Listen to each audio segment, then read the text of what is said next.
Boa noite.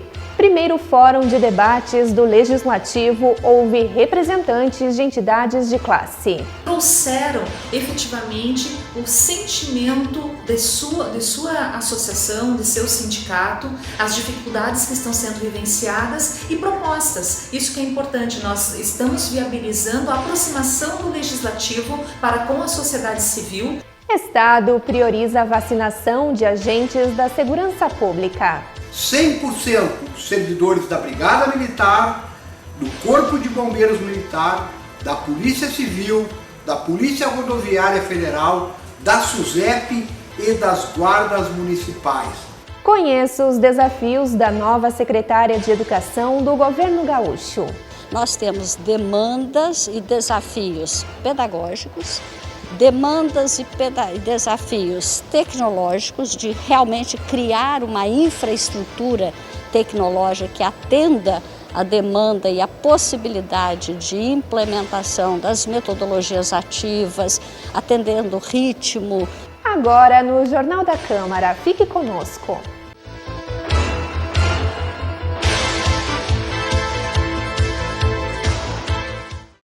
Com o objetivo de aproximar a Câmara de Vereadores da comunidade, foi realizado o Fórum de Debates sobre a retomada das atividades econômicas. A primeira edição do projeto reuniu CDL, a CISA, Sindilojas e Sinduscom. Confira parte das manifestações dos representantes das entidades. Há, às vezes, uma visão, um pensamento distorcido, às vezes por parte da comunidade, de alguns setores, achando que o empresário ele é uma máquina, né? E, na verdade, o caso do nosso associado, a nossa realidade de Passo Fundo, a grande maioria são pequenos empresários, microempresários, e que estão na linha de frente no dia a dia. Então, todos têm a mesma preocupação em relação à sua saúde, da sua família, dos seus funcionários, né? Enfim, por isso que foi importante essa pesquisa que a gente fez, né? Por exemplo, assim, aqui nós estamos falando de danos, digamos assim, de perdas que as empresas tiveram e estão tendo, né? Para depois, assim, a gente buscar construir, então, que a ideia é essa, né? Algo para retomada, né, vereadora Janaína? Só citando rapidamente a situação dos negócios, então, diminuiu mais de 50% as vendas, isso ali em março. 44% das empresas tiveram uma perda de mais de 50%. E esse mais de 50% tem casos que foi 90%, 70%, 80%, então, realmente muito preocupante, né? Citando só o topo assim, né? A questão de diminuir mão de obra, então, 50,83% disseram que estariam sendo obrigados a reduzir funcionários, né? Tem casos de empresas que tinham 2 funcionários, vamos falar da pequena, teve que demitir outros que tinham, algumas que tinham demitiu, ficou só a família. Então, e assim é proporcional, né, o número de funcionários dentro da realidade, né? Porque a gente tem um grupo extremamente técnico e qualificado à frente do COI, mas a gente pensa que falta, daqui um pouco, a visão empresarial, uma visão empreendedora junto, para que a gente possa realmente, pelo menos, entender qual é a relação técnica ou pensamento, a linha de pensamentos que eles têm. E a mesma coisa que a gente vem pleiteando junto com a Federação também é a inclusão, embora com o governo do Estado haja uma participação, mas o governo também ele não consulta para saber se a gente concorda ou não concorda. Ele simplesmente só antecipa, a partir de amanhã, pessoal, vai estar fechado. Então, a federação, ela sabe que a partir de amanhã vai estar fechada, mas ela não é perguntada se pode ou não pode, se está certo ou não está. Então, são essas questões que a gente precisa muito, vereadora Janaína, da participação e do envolvimento de vocês. Porque a gente tem que estar numa sociedade organizada, é isso que a gente defende. Precisávamos, o capital e o trabalho, ajudar o empresário naquilo que diz respeito a minimizar a sua atividade, como férias coletivas, antecipação de férias, banco de horas, tudo isso é realizado pelo Sindilajas e pelo Sindicato Laboral. E a conversação ela está harmoniosamente sendo trabalhada para dar esta melhor garantia ao empresário neste sentido. Porque vimos que, além da necessidade de manter o comércio aberto, defendemos que ele deva ser o mais extensivo possível para evitar o máximo a aglomeração, com muita responsabilidade do empresário, como eu disse anterior, sem a individualidade, mas pensando no todo. Essa nossa convenção coletiva, ela estará dando uma oportunidade, como todos os senhores sabem, há determinados passos que só pode acontecer aonde há um acordo entre o trabalho e o empresário, entre o trabalhador e o empresário. Felizmente, o setor da construção civil ainda foi um dos setores menos prejudicados agora nesse último ano, né? Como todos sabem, o setor da construção civil ele foi classificado como uma das atividades essenciais logo lá no início da pandemia, né, que garantiu aí então que as empresas conseguissem, e isso foi também ali no início, quando teve a parada da construção civil em março, abril, a gente reuniu nossos associados, comunicamos a todos para que todos tentassem não trabalhar com demissões, né, que pudessem manter o seu quadro funcionário. Aí todos tiveram suas estratégias, alguns deram férias coletivas, aquelas coisas que todas as empresas acabaram fazendo para tentar não ter demissões. E, graças a Deus, em seguida já veio, então, a classificação da construção civil como uma das atividades essenciais. Compartilho aí da indignação dessas pessoas hoje que, como diz ali a Sueli também, antes estava comentando, muitos foram classificados como atividades não essenciais. E como a vereadora Janaína falou, como né, é muito tênue essa linha aí complicada, digamos assim, dizer que tu é essencial, a tua atividade é essencial ou não. A gente tem que ter um pouco mais de empatia para se colocar no lugar dessas pessoas, por exemplo, restaurantes e tudo mais. Como que atividades param um ano, né, como sendo classificadas como não essenciais? O que é uma atividade não essencial? Essencial é tudo aquilo que a gente faz para sobreviver, para pagar os custos da nossa família, né? E ao final do fórum, a nossa equipe ouviu a mediadora do evento virtual e vice-presidente do Legislativo, vereadora Janaína Portela.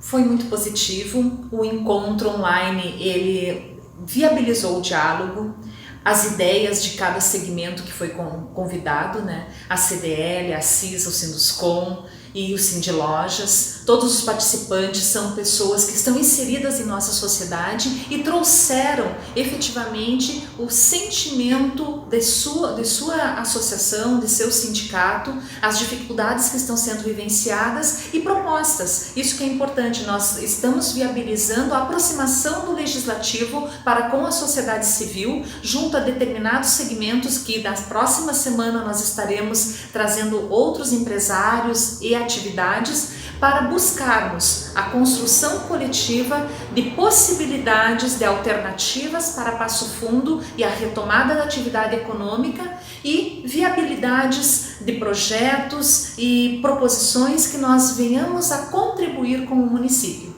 E o Jornal da Câmara vai para o intervalo e retorna em seguida com destaques do Governo do Estado.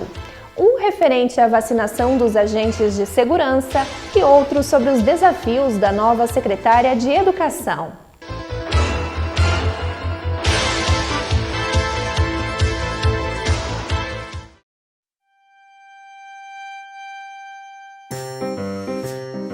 As crianças reagem de maneiras diferentes em momentos difíceis e precisam de amor e atenção extra nessas horas. Ajude as crianças a encontrarem formas positivas de expressar seus sentimentos, como o medo, a ansiedade e a raiva, por meio de desenhos, brincadeiras ou mesmo verbalmente. Cada criança tem sua maneira de lidar com a situação.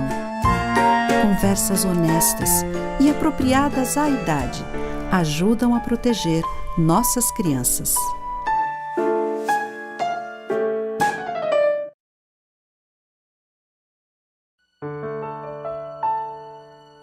Esperança e fé que tudo certo. Distante, longe, afastados, mas com o coração bem perto. Medos e incertezas temos sim. Profissionais nos amparam até o fim. Estão nos hospitais e não em casa por você e por mim. Fique bem, vai passar. Tudo vai dar certo, vamos confiar. Fique bem, você é um herói. O futuro ali bem perto é você quem constrói. Fique bem, vai passar. Tudo vai dar certo, vamos confiar. Fique bem, você é um herói. O futuro ali bem perto é você quem constrói.